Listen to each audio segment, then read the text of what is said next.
चर्चा झाली तर त्यातून नक्कीच सकारात्मक हा तोडगा काढला जाईल. आपण एक जर बारकाईने बघितलं तर महाविकास आघाडीचा जो वचननामा आहे, जो जाहीरनामा आहे, यामधली जी पंचसूत्री यातलं 5वं सूत्र हे सगळ्या समाजाच्या दृष्टीने अत्यंत महत्वाचं आहे आणि ते म्हणजे जातनिहाय जनगणना. आणि जातनिहाय जनगणना करून आरक्षणाची मर्यादा 50% वर नेण्याचा जो प्रयत्न आहे, ज्यामध्ये सर्वच समाजांना न्याय देण्याची जी एक भूमिका आहे, सगळ्यांच्या ज्या न्याय्य मागण्या आहेत, या सर्व समाजाला न्याय देण्याची भूमिका ही महाविकास आघाडीने ठेवलेली, त्यामुळे त्यातून तोडगा काढतात. काँग्रेसचे उमेदवार जे आहेत बजरंग बालके ते म्हणतात की याबाबतचा महाविकास आघाडीने तोडगा काढावा, मला पाठिंबा द्यावा, अन्यथा माझी ताकद मोहन आणि वाड्यात आहे, तिथं मी माझी वेगळी भूमिका थेट पवारांना इशारा देतात.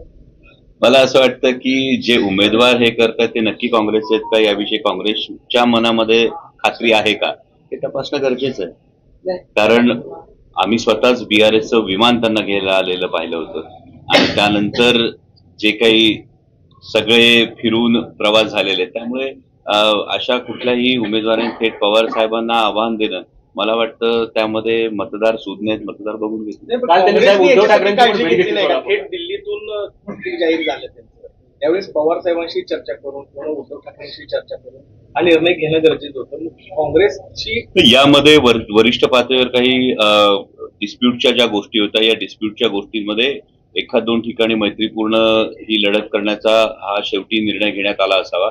कारण जागा वाटपाला हा विलंब होत होता आणि या विलंबामुळे महाविकास आघाडीची सत्तेत येताना दिसते, त्याला कुठेतरी गालबोट लागू नये यासाठी हा निर्णय घेण्यात आला. त्यांचं म्हणणं असं पवार साहेबांकडे आम्ही गेलो होतो, पण काही चुकीच्या लोकांनी चुकीचे संदेश दिल्यामुळे मला उमेदवारी मिळाली नाही, असा त्यांचा थेट आरोप आहे. म्हणजे ते कबूल करतात, त्यांनी 2-2 पक्षांकडे उमेदवारीसाठी मुलाखत दिली.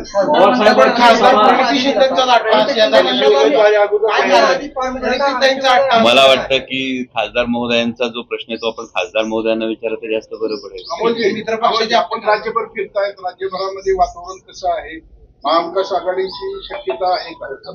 शक्यता नाही, खात्री आहे. महाविकास आघाडीचं सरकार येणार ही काळ्या दगडावरची रेग आहे. जसं लोकसभा निवडणुकीला कांदा उत्पादक शेतकऱ्यांचा आक्रोश हा NDA आघाडीला म्हणजे